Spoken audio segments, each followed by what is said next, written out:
ಯಾಕಾದರೂ try ಮಾಡೋಣ ಅಂತ ಅನಿಸ್ಬಿಡ್ತು. ಇಷ್ಟು ಫ್ಲಾಪ್ ಆಗುತ್ತೆ ಅಂತ ಎಕ್ಸ್ಪೆಕ್ಟ್ ಮಾಡಿರಲಿಲ್ಲ.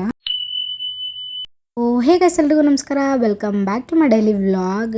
ಆ್ಯಸ್ ಯೂಶುವಲ್ ನೋಡ್ದಂಗೆ ಇವತ್ತು ಬೆಳಗ್ಗೆ ಎದ್ದು ಒಂದು ಸ್ವಲ್ಪ ಹಾಟ್ ವಾಟರ್ ಕುಡಿದು ಕಿಚನ್ ಕಡೆ ಹೊರಟೆ. ಇವತ್ತು ನನ್ನ ಹಸ್ಬೆಂಡ್ ಬೆಳಗ್ಗೆನೇ ಚಿಕನ್ ತಂದುಕೊಟ್ಟಿದ್ರು. ಸೊ ನಿಮ್ಮ ಹತ್ರ ಹಾಗೆ ಚಿಕನ್ ಸಾಂಬಾರಲ್ಲ, ಚಿಕನ್ ಫ್ರೈ ಥರನೇ ಅಂತ ಅಂದ್ಕೊಳ್ಳಿ. ಆ ರೆಸಿಪಿ ಶೇರ್ ಮಾಡ್ತಿದ್ದೀನಿ.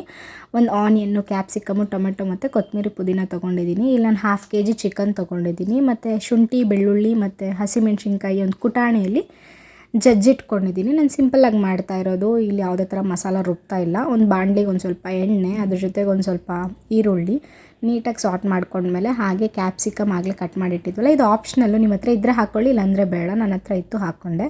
ಮತ್ತು ಆಲ್ರೆಡಿ ಆಗಲೇ ಜಜ್ಜಿಟ್ಕೊಂಡಿರೋ ಶುಂಠಿ ಬೆಳ್ಳುಳ್ಳಿ ಪೇಸ್ಟ್ ಇತ್ತಲ್ಲ, ಅದನ್ನೆಲ್ಲ ನೀಟಾಗಿ ಹಾಕಿ ಸಾಟ್ ಮಾಡಿಕೊಂಡು ಒಂದು ಸ್ವಲ್ಪ ಚಿಕನ್ನು ಮತ್ತು ಟೊಮೆಟೊ ಎಲ್ಲ ಹಾಕಿ ಅದಕ್ಕೆ ಮಾಮೂಲಿ ನಮ್ಮ ಮಸಾಲ ಐಟಮ್, ಖಾರದ ಪುಡಿ, ಧನಿಯಾ ಪುಡಿ, ಅರಿಶಿನ ಪುಡಿ ಅದೆಲ್ಲ ಹಾಕ್ಕೊಂಡು ನೀಟಾಗಿ ಫ್ರೈ ಮಾಡಿಕೊಂಡೆ. Chicken fry ರೆಡಿಯಾಗೋಗುತ್ತೆ.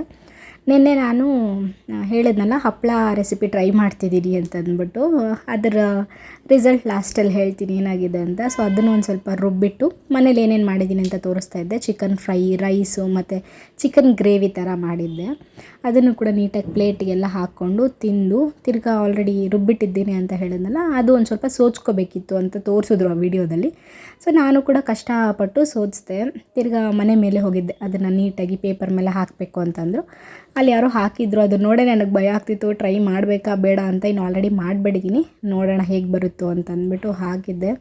ಯಾಕಾದರೂ ಟ್ರೈ ಮಾಡೋಣ ಅಂತ ಅನಿಸ್ಬಿಡ್ತು. ಇಷ್ಟು ಫ್ಲಾಪ್ ಆಗುತ್ತೆ ಅಂತ ಎಕ್ಸ್ಪೆಕ್ಟ್ ಮಾಡಿರಲಿಲ್ಲ. ಸೊ ಯೂಟ್ಯೂಬ್ ನೋಡ್ಕೊಂಡು ಅವಾಗವಾಗ ಈ ಥರನೂ ನನಗಾಗುತ್ತೆ.